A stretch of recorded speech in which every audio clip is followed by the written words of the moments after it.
Hello everyone, আসসালামু আলাইকুম। কেমন আছেন সবাই? আশা করি সবাই খুব ভালো আছেন। আলহামদুলিল্লাহ, আমরাও খুব ভালো আছি। হিরাস মনির চ্যানেলে আপনাদের সবাইকে ওয়েলকাম। তো অনেকদিন পর আপনাদের সাথে আরেকটা লং ভিডিও শেয়ার করছি। আশা করি আপনাদের খুব ভালো লাগবে আর আপনারা সম্পূর্ণ ভিডিওটি দেখবেন। তো দেখেন, মাহিরার জন্য আমি একটা ফার্স্ট স্টেপের সিলিকনের ব্রাশ নিয়ে এসেছি। মাশাআল্লাহ, মাহিরার কিন্তু 8টা দাঁত উঠে গিয়েছে। আর মাহিরার বাবা প্রতিদিন রাত্রে যখন ব্রাশ করে, সকালেটা তো মাহিরা দেখতে পায় না যেহেতু ও ঘুমিয়ে থাকে, তো রাতেরটা কিন্তু প্রতিদিন ওর বাবাকে ও ব্রাশ করিয়ে দেয়, মানে কোলে উঠে। আর ওর ভিতরে ওই ইন্টারেস্টিংটা দেখেছি আমি, তো ভাবলাম ওকেও একটা এনে দেই। কারণ ও মানে ব্রাশ করতে করতেই তো শিখবে। তো মাশাআল্লাহ, মাহিরা কিন্তু এই ব্রাশটা দিয়ে নিজে নিজেই ব্রাশ করে, তবে আমি এখনো পেস্ট দেইনি। 2 বছর কমপ্লিট হওয়ার পর ওকে আমি পেস্ট দিব। এখন পর্যন্ত শুধু এই সিলিকনের ব্রাশটা দিয়ে ও ব্রাশ করছে, আর আমিও মাঝে মাঝে করিয়ে দেই, কিন্তু ওই বেশিরভাগ পারে। তো এই যে এপাশ হচ্ছে দাঁত ব্রাশ করার জন্য, আর উল্টো পাশ হচ্ছে জিহ্বা পরিষ্কার করার জন্য। যদিও মাহিরার আরেকটা জিহ্বা পরিষ্কার করার আছে, তো এখানে একসাথে দুটো নিয়েছি। তো কেমন হয়েছে কমেন্টস করে জানাবে। তো চলেন আজকে এই বেসিং এর কর্নারটা আজকে একটু সাজাবো। তবে আমি ভিডিও করার আগেই আমি আয়নাটা একটু ডেকোরেশন করে নিয়েছি। তো আমি আয়নার চারপাশে যে গোল্ডেন কালার গ্লিটার পেপার লাগিয়েছি সেটা কেমন হয়েছে কমেন্টস করে জানাবেন। এটা হচ্ছে গ্লিটার পেপার, আমি একটু ডিজাইন করে কেটেছি। আর পুরো আয়নাটাতে মানে চারপাশে লাগাতে কিন্তু আমার একটা গ্লিটার পেপারও লাগেনি, সেখান থেকেও কিছুটা বেঁচে গিয়েছিল। তো যাই হোক, আমার কাছে গোল্ডেন কালারটা আয়নার সাথে একটু বেশি মানানসই মনে হয়েছে, সেজন্য আমি গোল্ডেন কালারটাই দিয়েছি। তো যাই হোক, তো আয়নার পাশে আমি একটা ওয়ালমেট লাগাবো, যেটা আমি গ্লিটার পেপার দিয়েই হাতে বানিয়েছি। তো সেটাই দেখাচ্ছিলাম যে এখানে লাগাবো। তো সেই পেপারটাও আমি অফ ক্যামেরাতেই ডিজাইন করে নিয়েছি। তো সেটা কেমন হয়েছে আপনারা কমেন্টস করে জানাবেন। তো এটা ভালো লাগছে নাকি সেই গোল্ডেন কালারের করলেই বেশি ভালো লাগতো, যেহেতু এখানে গাছ আছে, পাতা আছে। তো সেজন্য আমার কাছে মনে হচ্ছিল যে সবুজ দিলেই বেশি ভালো লাগবে। তারপরে আপনারা একটু কমেন্টস করে জানাবেন যে আয়নার সাথে ম্যাচিং করে গোল্ডেন কালারটা দিলে কি বেশি ভালো লাগতো নাকি এটাই ঠিক আছে। তো যাই হোক, আমি কিন্তু আর্ট বোর্ডটা লাগিয়েছিলাম ডাবল সাইডেড কস্টিপ দিয়ে। যদিও আমি একটু বেশি করে দিয়েছি, কিন্তু দেখা গেছে যে এটা রাত্রে লাগিয়েছি, আমি সকালে উঠে দেখি আমি এটা পড়ে গিয়েছে। মানে এটা হচ্ছে আঠাটা তো শক্ত হওয়ার আগেই আমি হাতটা সরিয়ে ফেলেছি, কারণ এটা তো ধরে রাখা সম্ভব না শুকানো পর্যন্ত। আর এটা যেহেতু একটু আর্ট মানে কার্ডবোর্ড একটু মানে ভারী, তো যার কারণে এটা খুলে পড়ে এসেছিল। পরের দিন সকালে আমি ঘুম থেকে উঠে দেখে এটা পড়ে গিয়েছে। যাই হোক, আপাতত এতটুকু ছিল। আমি ভেবেছিলাম যেহেতু একটু বেশি দিয়েছি ডাবল সাইডের টেপ, হয়তো বা লেগে যাবে, কিন্তু না, এটা পড়ে গিয়েছিল। তো যাই হোক, এবার আমি একটু ঘরের অবস্থাটা আপনাদের দেখাই। আমি ঘরটা কিছুতেই গুছিয়ে রাখতে পারি না মাহিরার জন্য। তো দেখেন, সব কিছু নিচে এলোমেলো করে আছে। তো আমি এখন ঘরটা ভালো করে গুছিয়ে নেব, ঝাড়ু দিয়ে নেব, আর খেলনাগুলো সব আমি গুছিয়ে রাখবো। তো সেটা আপনাদের সাথে একটু শেয়ার করছি যে মাহিরা মানে বাসায় বসে এগুলো করে। যদিও ছোট বাচ্চা বাসায় থাকলে এরকম হবে, এটা খুবই স্বাভাবিক ব্যাপার। তো এই যে এটা হচ্ছে মাহিরার খেলনার ড্রয়ার। তো আমি আমার ওয়ার্ড্রোবের একদম লাস্টের যে ড্রয়ার আছে সেটাতে আমি মাহিরার খেলনাগুলো রেখেছি, কারণ মাহিরার প্রচুর খেলনা। আর খেলনা তো আছে, তার সাথে আমার সংসারের টুকিটাকি জিনিসপত্র যেটা ও এখানে নিয়ে আসে। অনেক সময় আমি যখন তরকারি কুটি তখন তরকারি আমার রান্না হয়ে যায়, পরের দিন যখন আমি খেলনাগুলো গুছাতে আসি তখন সেই ওয়ার্ড্রোবের ভিতরে কিন্তু আমি তরকারি পাই, মানে একটা দুটো ও এখানে এনে রেখে দেয়। এটা আমি অনেকদিন পেয়েছি এই খেলনার বাক্সটাতে।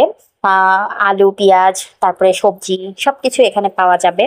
ঘরের যে কোনো কিছু যদি না পাই আমি এখানে খুঁজি, পাই। ওর বাবাকেও আমি বলে দিয়েছি, কারণ মাহিরা সবকিছু নিয়ে ওর খেলনার এই মানে ড্রয়ারটার ভিতরে ঢুকিয়ে রাখে। তো যাই হোক, আমি অফ ক্যামেরাতে ঘরটা ভালো করে গুছিয়ে নিয়েছি। আর এখন হচ্ছে মাহিরার বাবার জন্য আমি নাস্তাটা রেডি করব, যদিও ওর বাবা এত তাড়াতাড়ি আসবে না। তারপরে আমি রেডি করে রেখে দেবো, তারপরে আমি মাহিরাকে খাওয়াবো, কারণ মাহিরার খাবারের সময়টা আসলে এখনো হয়নি। আর যাই হোক, আমি মাঝখানে বলেছি মানে আগের ভিডিওতে বলেছিলাম মাহিরা একদমই খেতে চাচ্ছে না। আসলে খুবই বিরক্ত করেছিল মাহিরা, ওই যে বুকের দুধ খাওয়ার সময় কিংবা ফর্মুলা মিল্ক খাওয়ার সময় যেই বিরক্তটা করেছিল, ঠিক ও 15 মাসের টিকাটা দেওয়ার পরে সেই বিরক্তটাই করেছিল। তো মাশাআল্লাহ এখন ও আগের চেয়ে একটু ভালো খায়, তবে আমি বলবো ও মানে সলিড স্টার্টার সময় যেরকম খেয়েছিল সেরকম ভালো ও কিছুতেই এখন খাচ্ছে না। আর তার দুষ্টামি প্রচুর বেড়ে গিয়েছে।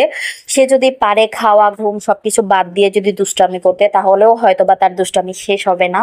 তো যাই হোক, দেখেন এখানে একটা পেঁপে এনেছিল ওর বাবা।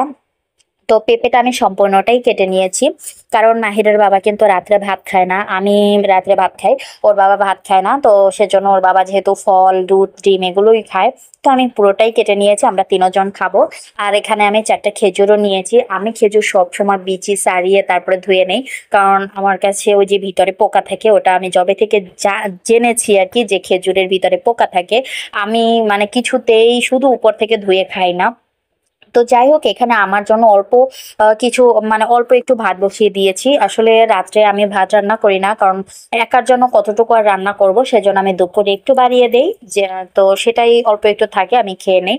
এটা হচ্ছে গরুর দুধ জাল করার সময় দেখি দুধটা ফেটে গিয়েছে। তো এই যে ফাটা দুধ থেকে যে ছানাটা বের হয়, এটা চিনি দিয়ে মেখে খেতে আমার আর মাহিরার বাবার অনেক পছন্দ। তো সেজন্য আমি দুধটা জাল করে ছানাটা উপর থেকে ছাঁকনি দিয়ে ছেঁকে নিয়েছি। তো এটা আমি এখনো চিনিটা অ্যাড করিনি, কারণ এখনো আমাদের রাতের খাবার খেতে অনেকটা লেট হবে। ওর বাবা যেহেতু অনেক লেট করে আসবে, তো যখন খাবো তখন চিনিটা অ্যাড করবো, তা না হলে চিনিটা গলে এটা একটু লিকুইডই হয়ে যাবে। তো চলেন এখন মাহিরার ডিনারটা আপনাদের একটু শেয়ার করি। এখানে আমি একটা সিদ্ধ ডিম নিয়েছি, সাথে নিয়েছি মিডিয়াম সাইজের দুটো কলা।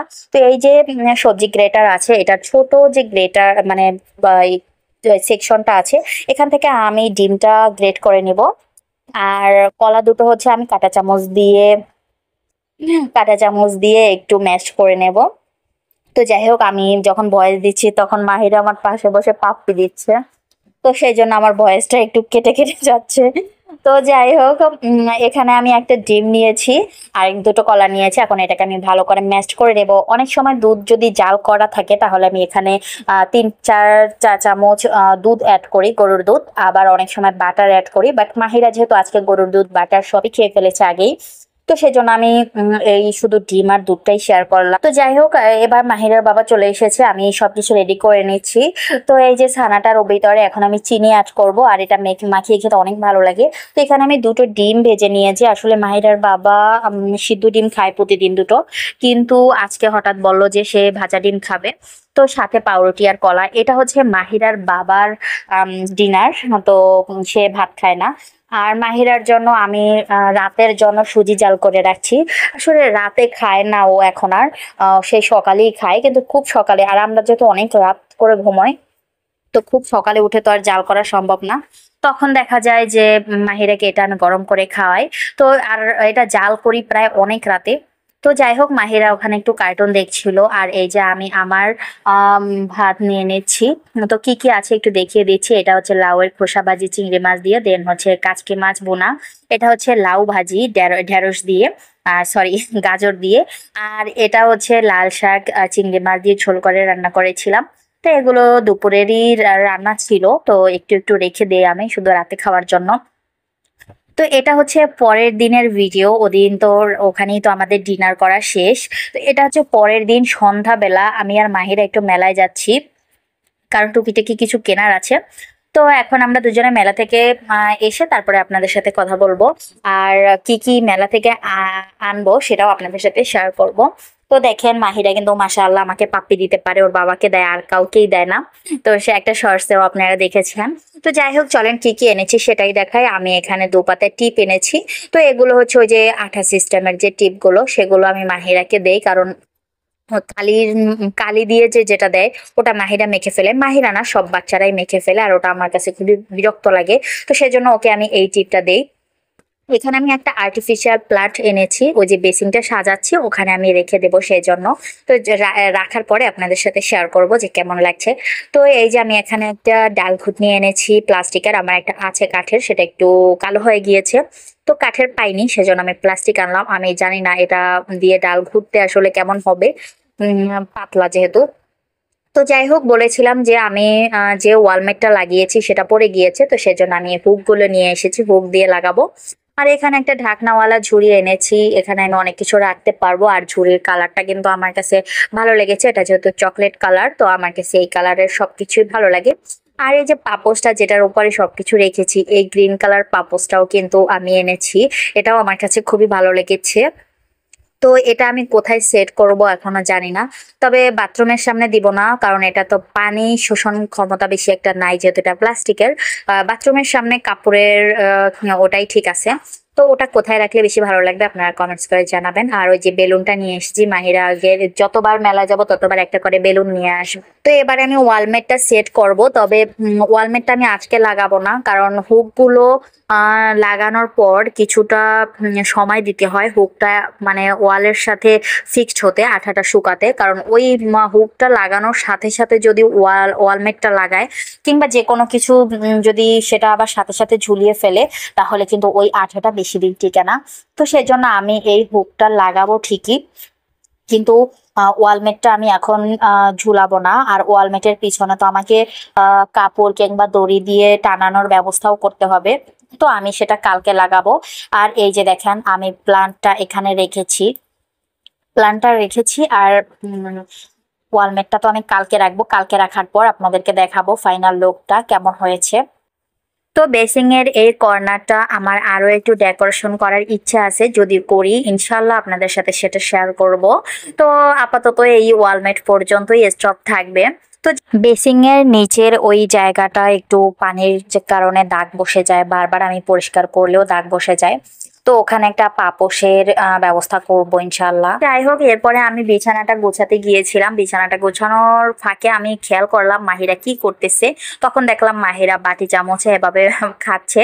তো এই খেলনাগুলো থেকে মানে মাহিরা আগে এই খেলনাগুলো না বুঝে খেলতো, আর এখন দেখেন মাশাআল্লাহ ও কিন্তু বুঝে খেলতেছে যে এটা চামচ, এটা থালা, এগুলো বুঝে খেলছে যে এখান থেকে এটা নিয়ে খাওয়া যায়।